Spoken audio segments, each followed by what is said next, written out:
ನಮ್ಮ childhood days ಅಲ್ಲಿ ಯಾವಾಗ್ಲೂ ಒಂದ್ ಮಾತು ಕೇಳ್ತಾ ಬಂದ್ವಿ. ಅದೇನಂದ್ರೆ ಅವ್ನ್ ನೋಡು 95 ಮಾರ್ಕ್ಸ್ ತೆಗ್ದಿದ್ದಾನೆ, ನೀನ್ ಜಸ್ಟ್ 75. ಅವ್ನ್ ನೋಡ್ ಎಷ್ಟ್ ಚೆನ್ನಾಗಿ ಡ್ಯಾನ್ಸ್ ಮಾಡ್ತಿದ್ದಾನೆ, ಅವ್ನ್ ನೋಡ್ ಎಷ್ಟ್ ಚೆನ್ನಾಗಿ ತಿಂತಿದ್ದಾನೆ ನೀನು. ಇದೇ ತರ ಕಂಪ್ಯಾರಿಸನ್ ಅನ್ನೋ ಇದು ಚಿಕ್ಕ ಹುಡುಗರಲ್ಲಿ ತುಂಬಾ ಕೇಳ್ತಿದ್ವಿ. ಈಗ ಫ್ರಮ್ ಮಾರ್ಕ್ಸ್ ಟು ಲುಕ್ ಗೆ, ಸ್ಟಡೀಸ್ ಟು ಸಕ್ಸಸ್ ಈಗ್ಲೂ ಕಂಪೇರ್ ಮಾಡ್ತಿದ್ದಾರೆ. ಒಂದ್ಸಲನಾದ್ರೂ ಯಾರಾದ್ರೂ ನೆನ್ನೆಗಿಂತ ನೀನ್ ಇವತ್ ಬೆಟರ್ ಆಗಿದ್ಯಾ ಅಂತ ನಿಮ್ಗೆ ಕಾಂಪ್ಲಿಮೆಂಟ್ ಮಾಡಿದಾರ?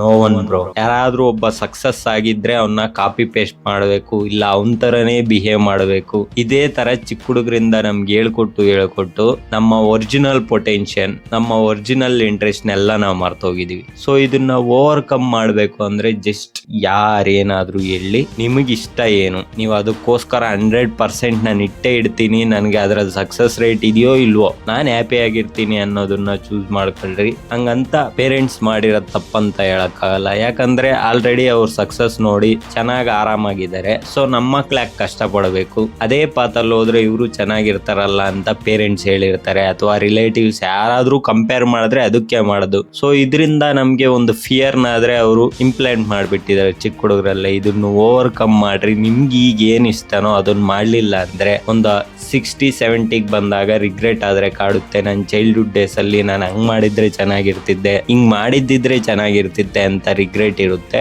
ನಿಮ್ಮ ಇಂಟ್ರೆಸ್ಟ್ ಏನಿದೆ ಅದ್ರ ಮೇಲೆ ಫೋಕಸ್ ಮಾಡ್ರಿ. ಜನಗಳ ಜಡ್ಜ್ಮೆಂಟ್ ಬಗ್ಗೆ ನೀವು ತುಂಬಾ ಸೀರಿಯಸ್ ಆಗಿ ತಾಬೇಡ್ರಿ. ಅವ್ರ ಜಡ್ಜ್ಮೆಂಟ್ ಕಾನ್ಸ್ಟೆಂಟ್ ಆಗಿ ಚೇಂಜ್ ಆಗ್ತಿರುತ್ತೆ. ಇವತ್ತು ಯಾರಾದ್ರೂ ಒಂದು ಕ್ರಿಕೆಟರ್ ನೋಡಿ ನಿಮಗೆ ಕಂಪೇರ್ ಮಾಡ್ತಾರೆ, ನೀನ್ ಕ್ರಿಕೆಟರ್ ಆಗ್ಬೋದಿತ್ತು ಅಂತ. ನಾಳೆ ಒಬ್ಬ ಸಿಂಗರ್ ನೋಡಿ ಕಂಪೇರ್ ಮಾಡ್ತಾರೆ. ಸೊ ಅವ್ರ ಥಾಟ್ಸ್ ಅನ್ನೋವು ಚೇಂಜ್ ಆಗಲ್ಲ. ನೀವು ಅಟ್ಲೀಸ್ಟ್ ನಿಮ್ಗೆ ಏನ್ ಇಷ್ಟ ಅದನ್ನ ಮಾಡ್ರಿ. ನಿಮ್ಗೆ ಈ ವಿಡಿಯೋ ಯೂಸ್ಫುಲ್ ಅನ್ಸಿದ್ರೆ ಲೈಕ್ ಮಾಡ್ರಿ. For more videos like this ನಮ್ಮ ಪೇಜ್ ನ ಫಾಲೋ ಮಾಡ್ರಿ. ನೆಕ್ಸ್ಟ್ ವಿಡಿಯೋದಲ್ಲಿ ಸಿಗ್ತೀನಿ. Take care.